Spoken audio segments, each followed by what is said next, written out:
Taxes. Picture this. Imagine you just had a hard month at work, slaving away flipping burgers at your local McDonald's. You're in bed when you get an email from them. It says you've been paid $2,000, but your bank account only gets $1,456. You scroll down the stub. Federal income tax, state tax, Social Security, Medicare. This is the modern ritual of giving away a chunk of your money to invisible forces, and they expect you to say thank you. Here's the deal. Taxes are the cost of civilization. You pay, the government builds roads, funds schools, makes sure your favorite taco truck isn't infested with rats, and sends billion-dollar missiles to places you've never been. But there are different types of taxes. Income tax, which hits the money you make. Sales tax, which hits the money you spend. Capital gains tax, which hits the money your investments made while you were asleep. The government takes a little bit of every dollar. Nearly everyone also pays Social Security tax and Medicare tax. Basically, Social Security tax is like the government forcing you to save for your retirement. They force you to save money now, and you get it paid back to you over time when you retire. Medicare, however, is a health insurance tax that goes to supporting older people or people with serious health issues. Now comes filing your taxes. Oh boy, the government knows how much you owe, but it makes you guess. How cool. If you're right, no worries. But if you're wrong, you're cooked. When it comes to actually paying taxes, some people pay every few months. Some people pay yearly. And then there's those people that don't pay at all and end up in documentaries. I get that taxes are annoying, but it's not all bad. Countries with higher tax rates generally have a higher quality of life all round. Banks. So, you walk into a bank, hand the cashier your money, they count it, smile, and tell you it will be added to your account. You walk out and think, great, now it's sitting in a vault somewhere, being guarded by a dragon. But in reality, that money's already gone. Most people think of banks like a big safe with only one job, guarding people's money. But in reality, they are just a middleman or a matchmaker for financial transactions. When you deposited that $1,000, the bank took $900 of it and gave it to someone who wants to buy a jet ski. That system is called fractional reserve banking, which basically relies on the idea that they only actually need to keep a fraction of the money on hand because not everyone is going to show up at the same time asking to withdraw 100% of their account. That is, unless it's 2008, of course, when people lined up to withdraw the entirety of their account, which caused the entire system to crumble. Banks make money by lending your money at a higher interest rate than they are giving you. That's really it. You're the supply of money, and the person borrowing is the demand. The banks entice you to deposit your money because of a few reasons. It's much easier and more convenient to spend on a card or transfer than carrying around cash all the time. They are literally paying you to hold your money with them in the form of interest. It is much safer to keep your money in a bank than in a shoebox in your room. In the US, most banks are insured up to $250,000 per person, meaning no matter what, the government assures you that your money, up to $250K, is safe. Interest. Imagine you borrow $1,000. You have to pay back $1,280. Why? Because of interest. Interest is money's way of charging rent to exist in someone else's hands. When you borrow, interest is the price tag for using someone else's cash. When you lend or save, interest is the reward for being patient and boring. There are two main types. Simple interest is like, here's a flat fee, thanks for playing. Compound interest is, every dollar I gave you now has clones, and they also want rent. Let's say you owe 20% interest on a credit card. You miss a payment. Now your interest is earning interest. Soon, your $12 burrito turns into a $50 regret. On the flip side, investing at 7% annual compound interest, that's your money duplicating itself like a cheat code. $100 becomes $200, then $400. Then one day you wake up and you're old, rich, and a little smug about it. This is why interest is the silent engine behind both wealth and debt. In loans, it's the slow burn that turns small mistakes into financial fires. In investments, it's the time bomb that turns small gains into massive wins. So what's the hack? If you're paying interest, kill it fast. If you're earning interest, let it sit, feed it, and give it time. Interest is either your worst enemy or your best unpaid employee. The choice is in who's collecting it. Inflation. Okay, so you bought a bag of chips. Open it up, and it looks like it's already been half eaten. You check what you paid, 30% higher than last time. Then you realize you've just been hit by inflation. Inflation is what happens when money slowly gets less valuable over time. Not overnight, not with fireworks, just a slow erosion. Your $5 bill, still technically $5, but it buys less instant noodles, less gas, and doesn't actually have as much value as it did before. So what actually causes it? Sometimes people just have too much money. Everyone's got cash, and they all want to spend it on the same stuff. Let's say 2,000 people want this $500 TV, but the business only has 1,000 TVs for sale. So the business goes, oh, everyone wants this TV? That'll be $800 now. Sometimes it's supply chains with hiccups or problems. making the cost of producing a good or service more expensive, meaning the cost of that good or service must rise. Or sometimes, just cause. Expectations can cause inflation. If people think prices are rising, they'll spend more now, driving prices up faster. It's a self-fulfilling economic prophecy. A little inflation is normal, even good. 2% a year?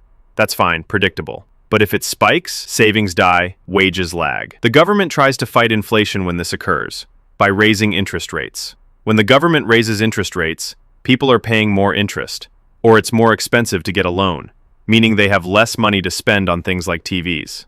This causes a reduction in the amount of spending, pretty much cooling off the economy. Recessions. A recession is when the economy decreases for at least 2 quarters or 6 months in simple terms. One day you're fine, you've got a job, bills are paid, you might even be planning a trip with the family, but suddenly there's layoffs, the stock market's only going down.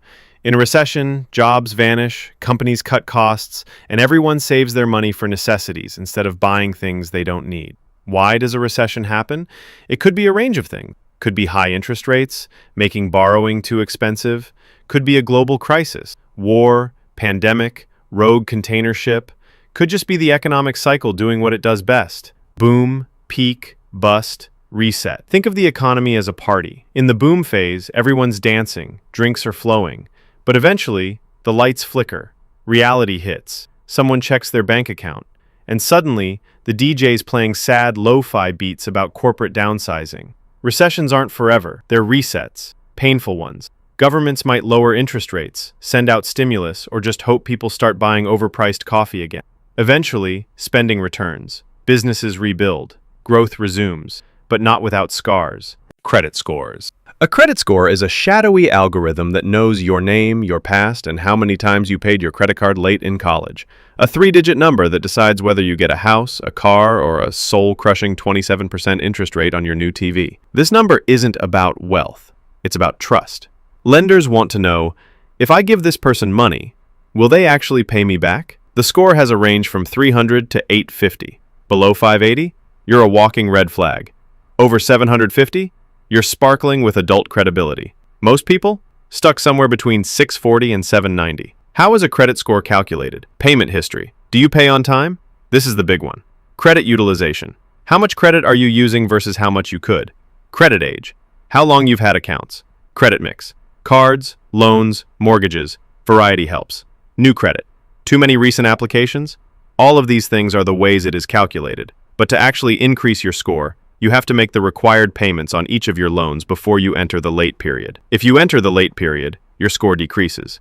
Your credit score is like a pet dog. Ignore it, and it poops all over your life. Take care of it, and someday it might help you buy a house. It's not about being good with money. It's about looking good to lenders. You can have 0 debt and still have a trash score if you don't have a credit history.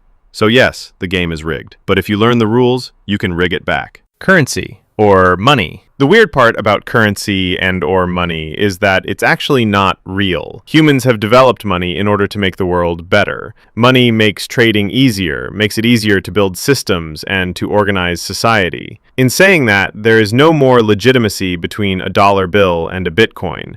People believe a dollar bill has more legitimacy, and maybe it does, for now, but only because people believe it does. The same can be said for a dollar bill and a stick.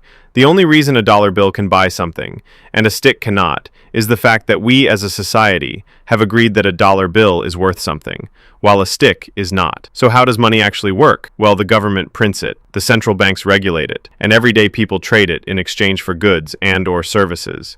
The reason the banks have to regulate it is because if the government prints too much, then inflation kicks in, and everyone's money becomes monopoly money. If the banks make it so there is too little money, no one can afford to live. Currency, or money, is a social construct built on a shared belief and trust. Investing. So you know what inflation is now, and the best way to combat inflation, so your money doesn't become less valuable, is investing. Investing is what happens when your money stops sitting around and starts working for you. Instead of trading your time for money, you're trading money for more money. The problem is there is risk involved. What can you actually buy? Stocks. Tiny ownership slices of companies. If the company grows, your slice becomes more valuable. Bonds. Basically, you loan money to a government or company, and they pay you back with interest. Funds. Collections of stocks and bonds so you don't have to play financial games one by one. Real estate. Property you hope someone else pays to live in. forever. Of course, there are other things, but they are considered the main ones. Investing isn't about being lucky. It's about being early, diversified, and patient. Most wealthy people didn't win the lottery. They just gave compound growth 30 years to do its thing. And yes, investing comes with risk. Markets go up, markets go down. But the real danger isn't losing money. It's never investing and watching inflation quietly steal your future. Value. This one is more complex, but everyone should understand it. Imagine you pick up a rock. It's just a rock. Now imagine that rock is shiny and yellow. That's gold. It's rarer than an average rock, so there's a higher value placed on it. Gold is not actually worth more than the average rock, it's just worth more to humans because we place a higher value on it. Understanding this is what allows people to become rich. If you provide a lot of value, you will earn a lot of money. Steve Jobs created the iPhone you're most likely watching this on right now. He created something with a large amount of value, so millions of people gave him thousands of dollars for that bit of value. It's the same reason that doctors and lawyers earn so much money. The value they provide is large, and people are willing to pay a large amount of money for their service. Value is the same reason Gucci or Louis Vuitton can sell the same handbag as Target, but charge 100 times the price. People perceive it as more valuable, so it is. If you can figure out how to create value, even if it's not real value, you can make a lot of money. Time. Time is the most valuable asset in the world. And the best part, almost everyone starts with a lot of it. You probably have a lot of it left. But no one gets an unlimited supply. Most people work jobs where time is traded directly for money.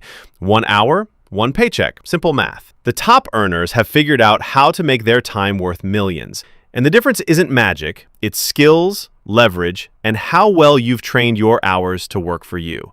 But nowhere does time work harder than in investing. There is no greater force in wealth building. Not luck, not income, time.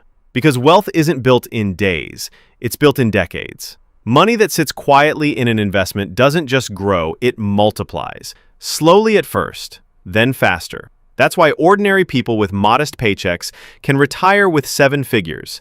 They didn't beat the system, they used the system. A little money, invested consistently, given enough time, becomes a lot of money.